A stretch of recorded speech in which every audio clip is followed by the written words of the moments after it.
अस्सलाम वालेकुम दोस्तों, स्टार टीवी में एक बार फिर से खुशामदीद और उम्मीद है कि आप सब खैरियत से होंगे। दोस्तों, हर सवाल के जवाब के लिए आपको 10 सेकंड दिए जाएंगे। मुतलका जवाब कमेंट बॉक्स में ज़रूर बताइएगा। सवाल नंबर 1, वो कौन सा जानवर है जो आंखें बंद करके भी देख सकता है?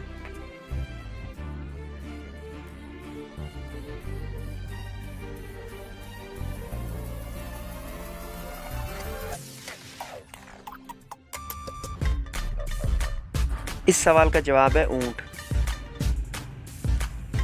सवाल नंबर 2, वो कौन सा परिंदा है जो भूखा रहकर जिंदा रहता है और पेट भरकर मर जाता है?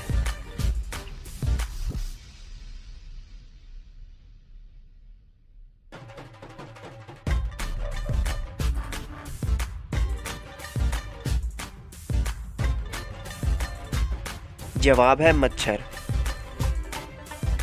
सवाल नंबर 3, दुनिया में सबसे पहला कौन सा फल खाया गया?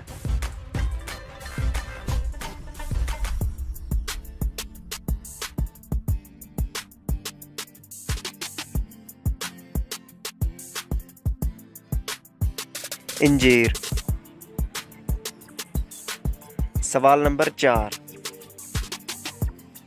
वो कौन सा जानवर है जिसकी उंगलियों पर नाखून नहीं होते?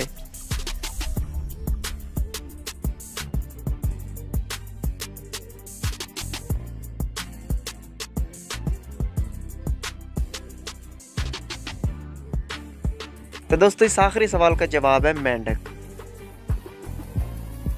दोस्तों, मज़ीद वीडियोज़ हासिल करने के लिए हमारे इस चैनल को सब्सक्राइब कर लीजिए और पास लगे बेल आइकन पर लाजमी से क्लिक कर लीजिए। हम मिलते हैं आपको अगली वीडियो में, तब तक के लिए अल्लाह हाफिज़।